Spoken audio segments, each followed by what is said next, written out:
virtual Studio C presented by Treasure Island Resort and Casino. Paul Fletcher hanging out with two dudes. I'm throwing a pen. That's how excited I am to have you guys with me right now.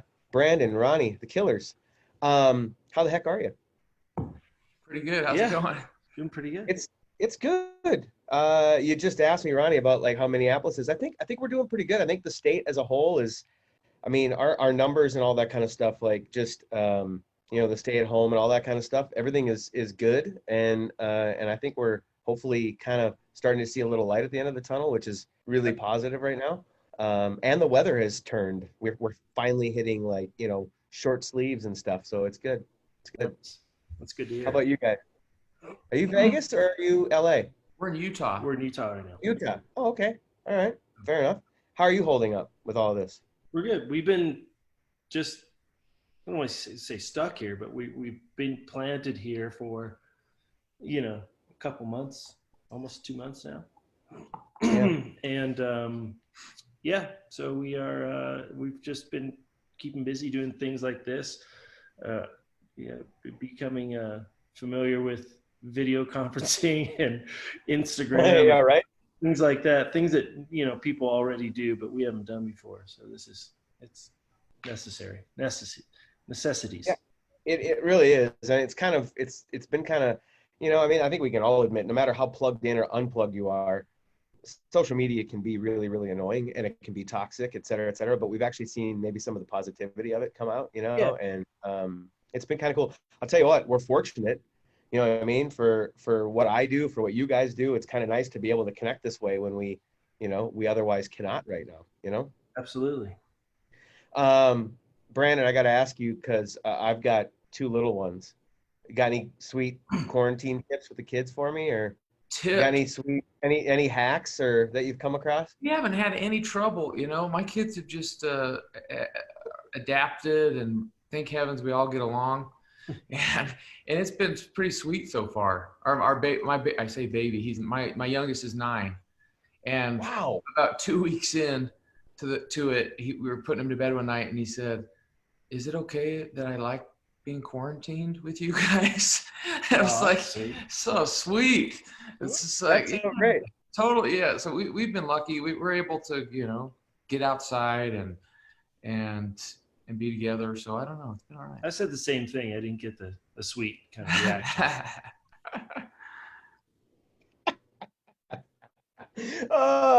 You were more just like, yeah, whatever, man, right? So I think today's kind of a bittersweet day. We got quite a bit of news from you guys. Got some touring has been postponed. The album has been postponed, but we got a new track, which is really cool. Like that, I've only had a chance to listen to it once through, but damn. You know what? I love, like, my whole music basis. I mean, there's a lot of influence, obviously, but Pearl Jam was really kind of the sunrise and sunset for me. I see that arm there. What? Oh, yeah, right there. Yeah. What can I say? Well, you got this too. Just the greatest album ever recorded. It's fine. Right? Is that fair? That sound pretty good. Pretty cool. Oh, I love it. Stack of vocals. What's that? Stack of vocals is a great. Wow, that's hurtful. You ever listen to the CD, the separate CD that's just all a cappella of Pet Sounds? Yes. Yeah, that's crazy. Like, think of the vision that he had to have back in those days. Unbelievable. But so the guys in Pearl Jam have taught me, as a music listener and a fan, to always welcome being challenged. And that's what I think Fire and Bone does. It's just so like, holy hell. Like I can't even like give you feedback, because not that you asked, but I can't even give you feedback because I need to listen to it more, because I was like, wow, what is this? It's really cool though. Oh, cool. Thanks. Yeah. It was fun to make. It was born pretty fast. Yeah. Stuart we wrote it with Stuart Price, the guy that produced our third record. And just, it was really fun. And I had a couple of these ideas on my phone, and these guys started playing it, and it just came out really fast. It's one of those times where it just sort of emerges, and those are nice moments. Nice. I love that.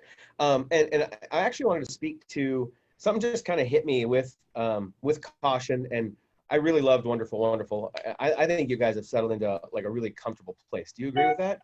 I feel like since maybe I Battleborn, don't know it's sort of, if we'll ever be comfortable. I think there are certain things that we are becoming more in tune with, but it's never, how about comfortable in the band's skin? Is that, Yeah, yeah. I know what you're saying. we Yeah. definitely feel like I feel like you've hit a stride. I don't know. Like wine, you know, like it's gotten to me. I just think Battleborn was the begin. It just felt like a new beginning to me. I don't know why. That's just my perspective. It's true. Wonderful, Wonderful might be my favorite record you guys have ever done, and I'm really excited for the next one. So that's what I mean by comfortable in your own skin. It just feels like you've settled into something, and you're just really driving right now. Yeah, I think being ourselves and letting go of any kind of expectations, you know, we put enough pressure on ourselves as a band, and Right. are ambitious enough to like, we need to cancel out some of that outside stuff and just do what we feel. And I think maybe you're obviously picking up on that on the records. That's cool. That's cool. Well, and what I wanted to get into is just something that's kind of hit me just listening over the last couple of days.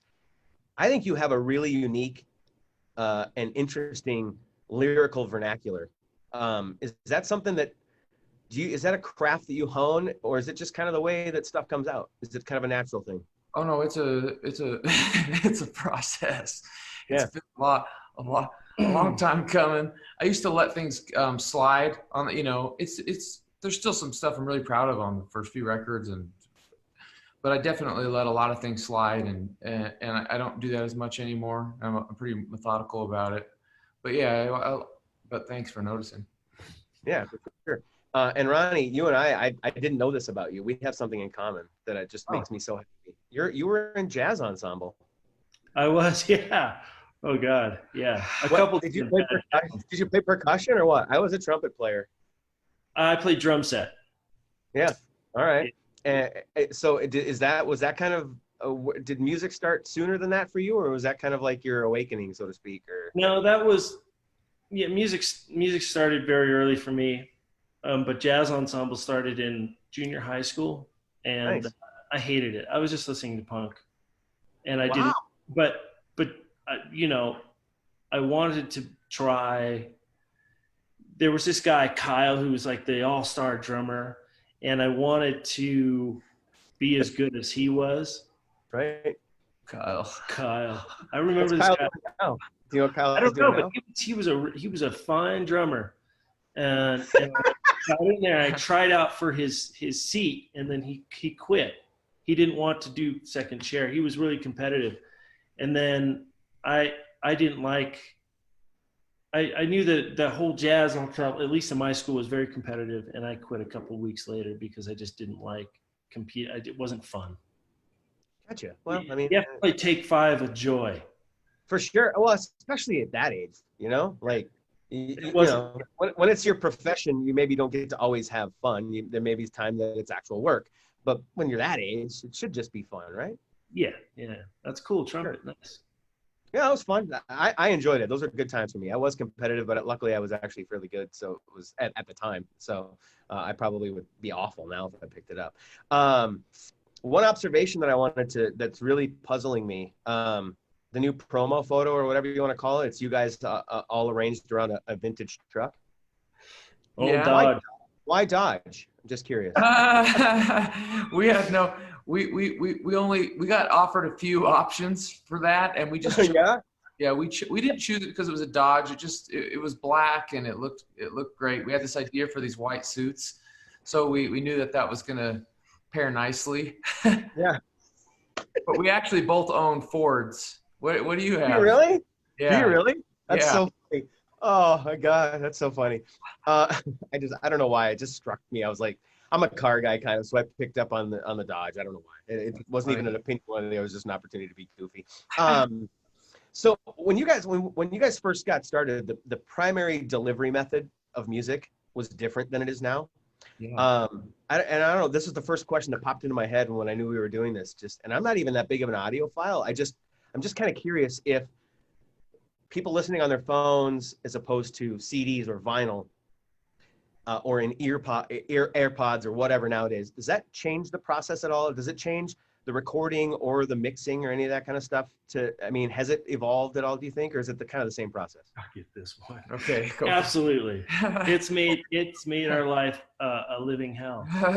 If you don't know this already, every platform that you listen to digital music on has its own way, just to dumb it down a little bit, the way of ingesting the music. And it's got to do with loudness levels and bit rate and all that stuff. And so the smallest thing that we labor over to get we just need this little part to come out a little bit more is then lost on one thing and grossly over exaggerated on another thing. And it's just, you have to sort of just kind of let it roll over you eventually, because when imploding the Mirage comes out, how should I listen to it? How do you intend on me listening to it? I think the best way to listen to it is probably is getting like a 1/2-inch tape and putting, and right. That's not realistic. So can I come over then when it's out? At Just 48, the at 48 and 24-bit wave files would probably be the best thing on some really nice speakers. All right, I'm gonna request those then, so I can get those specific files from Republic. I will appreciate that from them. Lastly, I just another kind of cool observation. You guys got to be a part of this new reality we're in. You got to be a part of Together at Home, which was that's one of the positives that comes out of these situations, to see the way sports or music or whatever rallies around the world and really can be powerful and helpful. And I thought the version of Mr. Brightside was really, really cool. Where does that rank for crazy, strange performance settings for you guys? Because that had to be a little weird. I think when we look back on it, it's right now, it just kind of feels normal because this is, yeah. But I think we're going to look, when this is all over with, maybe in 5 or 10 years, to really look back at this time, it's going to feel pretty extraordinary. Yeah. Our first, usually our first live performance of a song will be, at a club gig where we're just pumped to go on tour, or you go on Jimmy Kimmel or something like that. And our first live performance of Caution was in my bathroom. And, so it's like, it is a strange time. Yeah, for sure. It is. I mean, but you just have to roll with it, right? I mean, what else can we do? You don't, I wasn't raised to fold up and go cuddle up in the corner and cry. You just got to power through it and make the best out of it. We got the kiddos a trampoline, and you know what I mean? Jump around and just make the best of it. Yeah. My very last thing, because I know you guys got to go, you're on a tight schedule. Do we have any idea on release date for Imploding the Mirage, or just kind of trying to figure it out right now? We're still figuring it out. We were at the end of mixing when this all went down, so we're still mixing the last 2 songs right now, and that was really the biggest problem. So once we can hand it in, we'll get a more definitive album release date. Fair enough. Hey guys, thanks for the time. I love you to pieces. Love you to pieces. Can't wait for you to get back out on the road because I need to see you guys live again. It's been way too long. I need to play. Can't wait. All right. Take care. Stay healthy. Stay safe. All that stuff. Thanks. Bye. Likewise. See you later. All right. Take care. Yeah. Bye now.